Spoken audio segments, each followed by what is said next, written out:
नमस्कार, मैं हूं शशि तुषार शर्मा। आज तक पंजाब के स्पेशल बुलेटिन में यूके, यूएस और कनाडा समेत सभी अंतर्राष्ट्रीय दर्शकों का स्वागत है।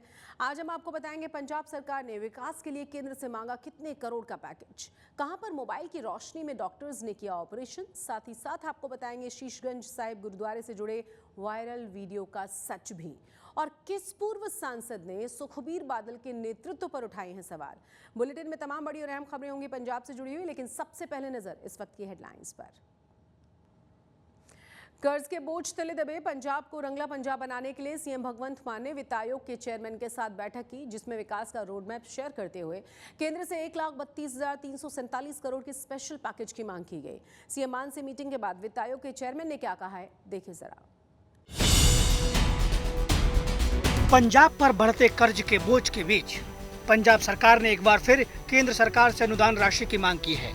16वें वित्त आयोग के साथ हुई बैठक में मान सरकार ने पंजाब में विकास का रोड मैप शेयर किया और इसके साथ ही योजनाओं को प्रभावी रूप से जनता तक पहुंचाने के लिए आर्थिक मदद मुहैया कराने की मांग की है। 16वें वित्त आयोग के चेयरमैन अरविंद पनगड़िया के साथ ही बैठक में पंजाब सरकार ने कुल 1,32,347 करोड़ का पैकेज मांगा है, जिसमें से 7,500 करोड़ रुपए विकास फंड के लिए, खेतीबाड़ी और फसली विभिन्नता के लिए 17,950 करोड़ रुपए, पराली जलाने से रोकने के लिए 5,025 करोड़ रुपए, नार्को टेररिज्म से निपटने के लिए 8,846 करोड़ रुपए, इंडस्ट्री उद्योगों के लिए 6,000 करोड़ रुपए, 9,426 करोड़ रुपए स्थानीय इकाइयों और 10,000 करोड़ रुपए के फंड ग्रामीण विकास इकाइयों को देने के लिए मांगे गए हैं। The recommendation or the demand from the state of Punjab on this was that as far as vertical devolution is concerned, should be increased in favor of the states from its current level of 41% to 50%. Okay, meaning that whatever taxes that are shareable, 50% of those should go to the states and 50% to the center, as opposed to what is the current division, which is 41% with the states and 59% to the center. That's for the vertical division. 16वां वित्त आयोग 24 तारीख तक पंजाब के दौरे पर है और इस दौरान वो राज्य की आर्थिक समीक्षा के मुद्दे पर सरकार के साथ साथ अन्य सियासी दलों के साथ चर्चा करेगा। वित्त आयोग का पंजाब दौरा इसलिए अहम है क्योंकि इसी रिपोर्ट के आधार पर केंद्र से राज्यों को टैक्स और दूसरी चीजें दी जाती है। वित्त आयोग देश के सभी राज्यों का दौरा कर रहा है। हिमाचल प्रदेश, छत्तीसगढ़ के बाद पंजाब तीसरा ऐसा राज्य है जहां आयोग के अधिकारी पहुंचे हैं। The average growth in all the states of India. He also talked about growth in agriculture, which is central to the economy of Punjab, and there also in more recent years, growth in agriculture has been significantly lower than the growth overall among the other states of India. अब देखना ये होगा कि पंजाब सरकार ने वित्त आयोग के सामने जो बजट रखा है उसमें से कितनी राशि उसे मिलती है। इससे पहले 15वें वित्त आयोग से पंजाब को 25,968 करोड़ रुपए मिले थे। आज तक ब्यूरो।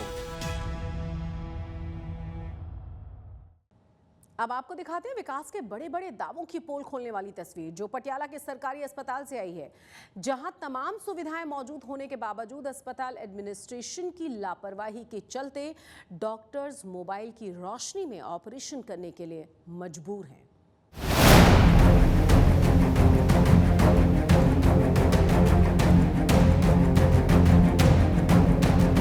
ये है पटियाला का सरकारी राजेंद्र अस्पताल, जिसके रेनोवेशन पर पिछले साल करोड़ों रुपए खर्च किए गए थे और सीएम भगवंत मान ने खुद अस्पताल में जाकर मरीजों को दी जाने वाली स्वास्थ्य सेवाओं का जायजा लिया था। पर बीते शनिवार यानी 19 जुलाई को पटियाला के राजेंद्र अस्पताल की जो तस्वीर सामने आई है, उसने स्वास्थ्य सेवाओं के साथ साथ मान सरकार की साख पर भी पट्टा लगाने का काम किया है। एक तस्वीर 1000 शब्दों के बराबर होती है और राजेंद्र अस्पताल के गायनो वार्ड के ऑपरेशन थिएटर से आई ये वही तस्वीर है जहां डिलीवरी के दौरान पावर कट हो जाने के बाद डॉक्टर्स मोबाइल की रोशनी में ऑपरेशन करने के लिए मजबूर हैं। हैरानी की बात तो ये है कि तस्वीर वायरल होने के बाद जब मेडिकल सुपरिटेंडेंट गिरीश सहनी से इसके बारे में पूछा जाता है तो वो खुद को इससे अनजान बताते हैं।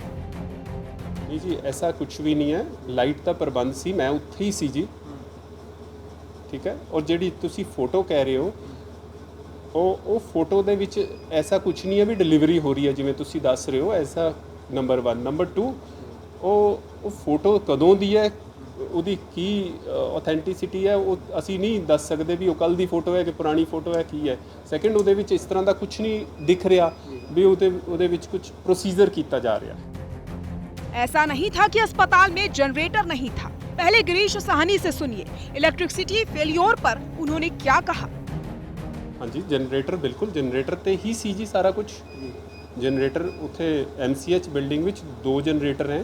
एक जनरेटर ते हमेशा ही चल रहा सी, एक जनरेटर दे विच जिहड़ी जदों तक डीजल असी पाया उहदे विच बस उन्ना 5-7-10 मिनट लगे होणगे जी, होर कोई इशू नहीं आया इहदे विच। तो सुना आपने, डीजल भरने में देरी की वजह से ये सारा बखेड़ा खड़ा हुआ। अब सवाल ये उठता है कि क्या ऑपरेशन कराने से पहले मरीजों को चेक करना होगा कि जनरेटर में डीजल है या नहीं? क्या मरीजों को चेक करना होगा कि पावर बैकअप है या नहीं? क्या मरीजों को चेक करना होगा कि मोबाइल की रोशनी में ऑपरेशन होगा या बिजली की रोशनी में? बहरहाल, इस पूरी घटना के सामने आने के बाद पंजाब के स्वास्थ्य मंत्री डॉक्टर बलबीर सिंह ने खुद इस मामले का संज्ञान लेते हुए अस्पताल प्रशासन और बिजली विभाग के अधिकारियों के साथ बैठक की और ये सुनिश्चित किया है कि आगे से इस तरीके के पावर फेलियर अस्पताल में ना हो और ना ही मरीजों की जान के साथ इस तरीके से खिलवाड़ हो। जिस तरह तुहानूं पता है कि कल जिहड़ा सीगा ना मेजर सानूं प्रॉब्लम आई है 2-2.5 घंटे ਇੱਥੇ 66 kV ਦੀ ਲਾਈਨ ਆਂਦੀ ਹੈ ਜੀ। ਉਹਦਾ ਜਿਹੜਾ ਅੰਡਰਗਰਾਉਂਡ ਕੇਬਲ ਆਂਦੀ ਹੈ ਕਿਉਂਕਿ ਇਹ ਬਡੂੰਗਰ ਤੋਂ ਆਂਦੀ ਹੈ, ਉਹਦੇ ਚ ਉੱਪਰੋਂ ਮਤਲਬ ਓਵਰਹੈਡ ਤਾਰਾਂ ਨਹੀਂ ਪੈ ਸਕਦੀਆਂ। ਉਹਦੇ ਚ ਉਹਨਾਂ ਨੇ ਕੇਬਲ ਐਕਸਟਰਾ ਵੀ ਪਾਈ ਹੋਈ ਆ, ਲੇਕਿਨ ਉਹਦੇ ਬਾਵਜੂਦ ਵੀ ਜਿਹੜੀ ਕੱਲ ਪ੍ਰੋਬਲਮ ਆਈ ਹੈ ਬਟ 2 ਘੰਟੇ ਚ ਰੈਕਟੀਫਾਈ ਹੋ ਗਈ ਸੀ। ਉਹ ਮੁੜ ਕੇ ਨਾ ਆਵੇ, ਇੱਕ ਤਾਂ ਇਹ ਸੀਗਾ ਤੇ ਕੋ ਕਿਉਂ ਆਈ ਸਾਰਾ ਉਹਦੇ ਸਾਰੇ ਡਿਟੇਲ ਚ ਗੱਲ ਹੋਈ ਆ। ਚੇਅਰਮੈਨ ਸਾਹਿਬ ਔਰ ਉਹਨਾਂ ਦੇ ਜਿਹੜੇ ਮਤਲਬ ਸੀਨੀਅਰ ਅਫੀਸ਼ੀਅਲ ਸਾਰੇ ਆਏ ਹੋਏ ਸੀਗੇ। ਉਹਦੇ ਨਾਲ ਅਸੀਂ ਇੱਕ ਤਾਂ ਕਿਹਾ ਵੀ ਇਹਦੇ 'ਚ ਅੱਗੇ ਵਾਸਤੇ ਕਦੇ ਨਾ ਕਦੇ ਤਾਂ ਪ੍ਰੋਬਲਮ ਆ ਹੀ ਸਕਦੀ ਹੈ ਨਾ, ਅੰਡਰਗਰਾਉਂਡ ਕੇਬਲ ਹੋਵੇ ਜਿਹੜੀ ਮਰਜ਼ੀ ਹੋਵੇ, ਕਦੇ ਨਾ ਕਦੇ ਤਾਂ ਪ੍ਰੋਬਲਮ ਆਏਗੀ। ਉਹਦੇ 'ਚ ਅਸੀਂ ਆਲਟਰਨੇਟ ਲਾਈਨ ਜਿਹੜੀ ਹੋਰ ਹੈ ਉਹਦੇ ਵਾਸਤੇ ਪੈਸੇ ਵੀ ਜਮ੍ਹਾਂ ਕਰਾਵਾਂਗੇ।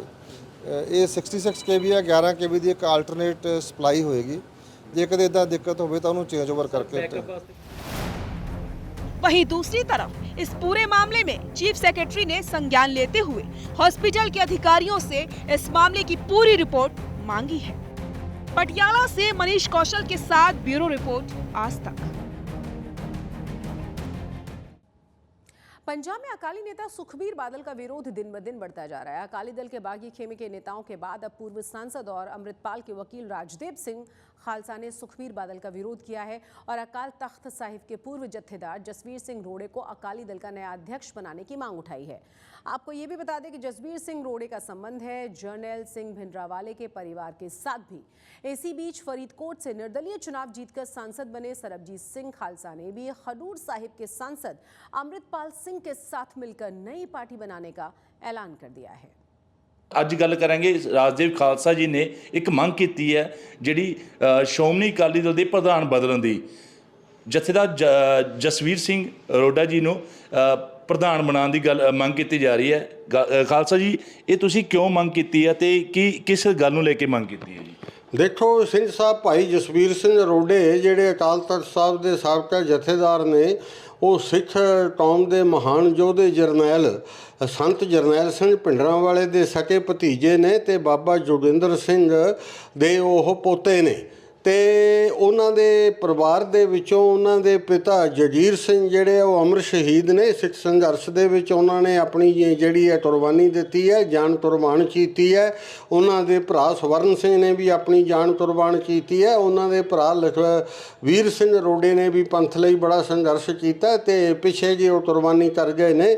ਸੋ ਇਹ ਜਿਹੇ ਪਰਿਵਾਰ ਵਿੱਚ ਜਿਹੜੇ ਕਿ ਸਿੰਘ ਸਾਹਿਬ ਭਾਈ ਜਸਵੀਰ ਸਿੰਘ ਸਿੱਖ ਪੰਥ ਦੇ ਚੰਗੇ ਚਿੰਤਕ ਨੇ, ਚੰਗੇ ਬੁਲਾਰੇ ਨੇ ਤੇ ਸਿੱਖ ਪੰਥ ਦਾ ਡੂੰਘਾ ਅਧਿਐਨ ਕੀਤਾ, ਮਰਿਆਦਾ ਦਾ ਡੂੰਘਾ ਅਧਿਐਨ ਕੀਤਾ ਤੇ ਉਹਨਾਂ ਨੂੰ ਜਿਹੜਾ ਹੈ ਜੇ ਸ਼੍ਰੋਮਣੀ ਅਕਾਲੀ ਦਲ ਦਾ ਪ੍ਰਧਾਨ ਬਣਾਇਆ ਜਾਊਗਾ ਤਾਂ ਆਪਣੇ ਆਪ ਦੇ ਵਿੱਚ ਇਹ ਬੜੀ ਵੱਡੀ ਉਪਲਬਧੀ ਹੋਊਗੀ।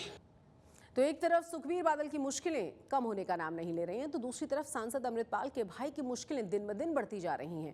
2 दिन की पुलिस कस्टडी खत्म होने के बाद कोर्ट ने हैप्पी और लवप्रीत को 14 दिन की जुडिशियल कस्टडी में भेजने का फैसला सुनाया है। पंजाब के श्री खडूर साहिब से सांसद अमृतपाल सिंह के बड़े भाई हरप्रीत सिंह हैप्पी की मुश्किलें बढ़ती जा रही हैं। ड्रग्स केस में गिरफ्तार हरप्रीत सिंह को 2 दिन की पुलिस कस्टडी के बाद कोर्ट में पेश किया गया, जहां सुनवाई के बाद कोर्ट ने 14 दिन की न्यायिक हिरासत में भेजने का फैसला सुनाया। ਉਹਦੇ ਬਾਰੇ ਵੀ ਜੀ ਇਦਾਂ ਜੋ ਕੋਰਟ ਦਾ ਹੁਕਮ ਆ ਉਹ ਮੰਨਣਾ ਪਿਆ ਜੀ, ਮੰਨਣਾ ਹੀ ਪੈਣਾ ਸੀ ਤੇ ਹੁਣ ਅੱਜ ਪੇਸ਼ ਕੀਤਾ ਤੇ ਅੱਜ ਤਾਂ ਸਾਡੇ ਕੋਲ ਰਿਕਵਰ ਕੁਝ ਨਹੀਂ ਹੋਇਆ। ਜੋ ਲੋਅਰ ਕੋਰਟ ਨੇ ਪਹਿਲਾਂ ਦੇਖ ਕੇ ਇਹਨਾਂ ਨੂੰ ਜੁਡੀਸ਼ੀਅਲ ਭੇਜਿਆ ਸੀ ਉਹੀ ਅੱਜ ਹੋਇਆ ਦੁਬਾਰਾ। हैप्पी और लवप्रीत की जमानत याचिका पर बहस के लिए अब कल यानी 23 जुलाई की तारीख तय की गई है।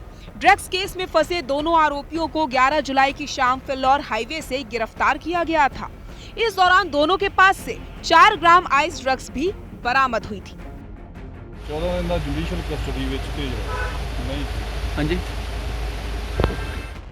वहीं हरप्रीत के परिवार वालों के मुताबिक सरकार इस मामले में राजनीति कर रही है और अमृतपाल के परिवार को बदनाम करने की साजिश की जा रही है। ਉਹ ਜੀ ਅਸੀਂ ਤੇ ਪਹਿਲਾਂ ਹੀ ਸਾਨੂੰ ਪਤਾ ਸੀਗਾ ਕਿ ਇਹ ਜਿਹੜਾ ਨਾ ਕੇਸ ਉਠਾਇਆ ਜਾ ਰਿਹਾ ਜੀ। ਉਹ ਦੇਖੋ ਇਹਨਾਂ ਨੇ ਪੂਰੀ ਚਾਰਾਜੋਈ ਕੀਤੀ ਹੈ। ਪੁਲਿਸ ਨੇ ਉੱਤੇ ਸੈਸ਼ਨ ਕੋਰਟ ਤੇ ਜਾ ਕੇ ਕੀਤੀ, ਉਸ ਤੋਂ 2 ਦਿਨ ਰਿਮਾਂਡ ਮਿਲਿਆ ਸੀਗਾ ਜੀ ਜੀ। ਇਹਨਾਂ ਨੂੰ ਲੱਗਦਾ ਕਿ ਪਤਾ ਨਹੀਂ, ਸਾਨੂੰ ਤਾਂ ਗੁਰੂ ਸਾਹਿਬ ਤੇ ਪੂਰਾ ਵਿਸ਼ਵਾਸ ਆ ਜੀ। ਸੱਚਿਆ ਕੋਈ ਗੱਲ ਨਹੀਂ ਹੋਈ। ਅੱਜ ਇਹਨਾਂ 2 ਦਿਨ ਜਿਹੜਾ ਰਿਮਾਂਡ ਹੀ ਖਤਮ ਹੋ ਗਿਆ ਜੀ। आपको बता दें कि हरप्रीत के भाई अमृतपाल को लेकर ये दावा किया जा रहा है कि वो और उसका संगठन पंजाब में नशे के खिलाफ काम करता है और अब जब खुद उसका भाई ड्रग्स केस में पुलिस के रडार पर है तो ऐसे दावों पर सवाल उठना भी लाजमी है। खडूर साहिब से देवेंद्र कुमार के साथ आज तक ब्यूरो।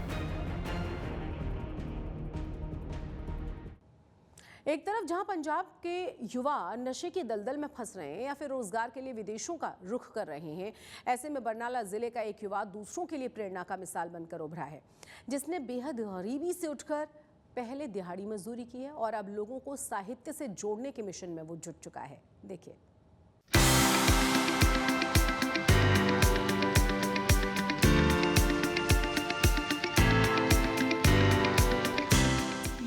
बरनाला के एक छोटे से गांव के रहने वाले गगनदीप सिंह परिवार के आर्थिक हालात नाजुक होने की वजह से खुद पढ़ लिख नहीं पाए, लेकिन अब लोगों को किताबों और साहित्य से जोड़ने के मिशन में जुटे हुए हैं।